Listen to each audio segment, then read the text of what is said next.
पत्रकार है अरविंद जी, बहुत शुक्रिया और धन्यवाद हमें समय देने के लिए। दिल्ली का क्या सिचुएशन है सर? क्या पूछ रहे हैं? दिल्ली की क्या पॉलिटिकल सिचुएशन है सर? देखिए ब्रजेश भाई, अभी बहुत सारी बातें हुई।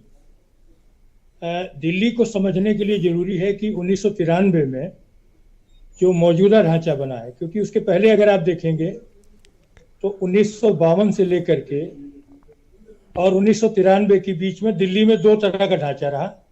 पहले सी कैटेगरी की स्टेट थी, तब वहाँ जो राजनीतिक लड़ाई थी वो जनसंघ और कांग्रेस के बीच थी, ठीक है ना। और उसके बाद महानगर परिषद बनी, तो अगर आप देखेंगे आडवाणी जी खुद महानगर परिषद के अध्यक्ष रहे, विजय कुमार मल्होत्रा जी रहे, और जो टॉप लीडर्स जो थे उसमें जगप्रवेश चंद्र से लेकर के कांग्रेस के नेताओं में 93 में एक बेहतर विधानसभा मिली।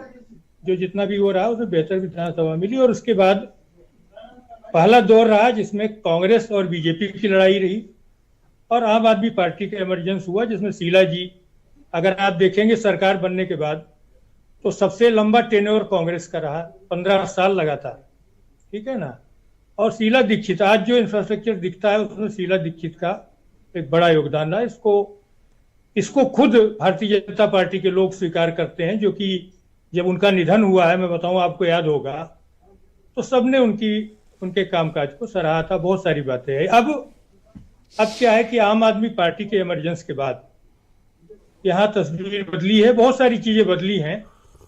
तो अभी क्या है ब्रजेश भाई कि आज जो तस्वीर है दिल्ली की, उसमें आपने अलायंस वाली जो बात कही, देखिए अलायंस तो कांग्रेस भी वहां करती अगर कांग्रेस को वहां एक अलायंस मुफीद लगता, क्योंकि आप देखिए जो आम आदमी पार्टी है उसके पास जब खुद 60 से अधिक सीटें जीती हुई है, 70 में से जो 60 सीट जीता हो, वो अगर कांग्रेस अलायंस भी करेगी तो सीटिंग एमएलए को सर तो मैं नहीं ये नहीं काटेगा। समझ में पाया कि 6 महीने पहले कांग्रेस के पीछे घूमने वाले केजरीवाल, उन्होंने विधानसभा चुनाव में झटका कैसे दे दिया कांग्रेस को? नहीं, विधानसभा में देखिए क्या है ब्रजेश भाई, आप देखिए पंजाब में भी जैसे हुआ, पंजाब में अलायंस नहीं हुआ, क्योंकि पंजाब में खुद कांग्रेस की लीडरशिप ने जब बातचीत की तो वर्कर्स का ये कहना था कि नहीं, हमें किसी अलायंस में नहीं जाना, हम लड़ेंगे, हम अपना। तो वहां आम आदमी पार्टी और कांग्रेस दोनों अलग अलग लड़े, अगर आप देखेंगे।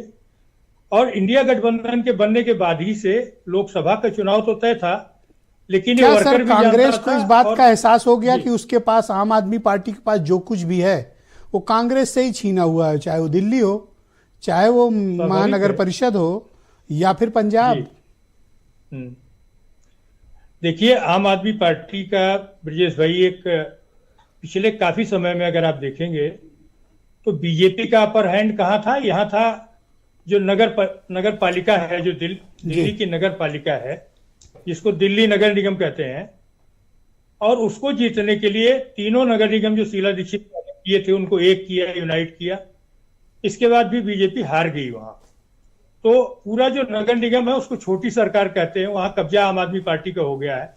तो मैं कह रहा हूं कि ब्रजेश भाई, आज का जो पॉलिटिकल सीन है, यहाँ केवल 3 पार्टियां हैं जो, जिसमें आप कहें कि कांग्रेस को कह सकते हैं कि छोटा प्लेयर है, लेकिन यही प्लेयर है जो। सर एक बात बताओ, मैं आज तक इसको डिकोड नहीं कर पाया कि आम आदमी पार्टी छोटी सी पार्टी रोज बीजेपी के बड़े बड़े नेताओं का क्या पोस्टर निकालते हैं, कैसी बेइज्जती करते हैं, कैसी कैंपेन चलाते हैं कि मतलब जवाब नहीं दे पाते बीजेपी वाले।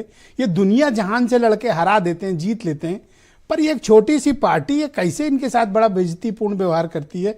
और ये मतलब उनका आप ट्विटर अकाउंट देख लें, रोज एक पोस्टर जारी करते हैं, बड़ी बेइज्जती करते हैं।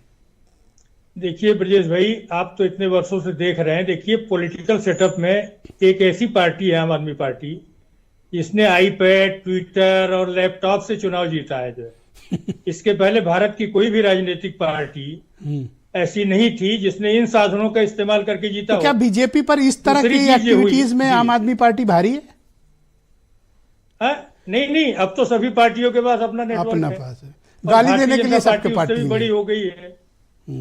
परफेक्ट बात है। और आप देखिए खुद अखिलेश यादव के आने के बाद, पहले नेताजी के साथ कई बार हम लोग जाते थे और लैपटॉप लेके मैं जाता, मजाक मेरे साथ करते थे। नहीं, मैंने आपको बहुत पढ़ा है, आपकी रिपोर्ट्स मैंने अमर उजाला में बहुत पढ़ी हैं और आपकी पॉलिटिकल रिपोर्टिंग मैंने बहुत पढ़ी, इसलिए मैंने आज अपनी टीम से निवेदन किया कि आपको खोज के लाया जाए ताकि हम आपसे समझें कि किस तरह से दिल्ली की राजनीति चल रही। वीरेंद्र सिंह जी हमारे स्टेट हेड भी इस परिचर्चा में हमारे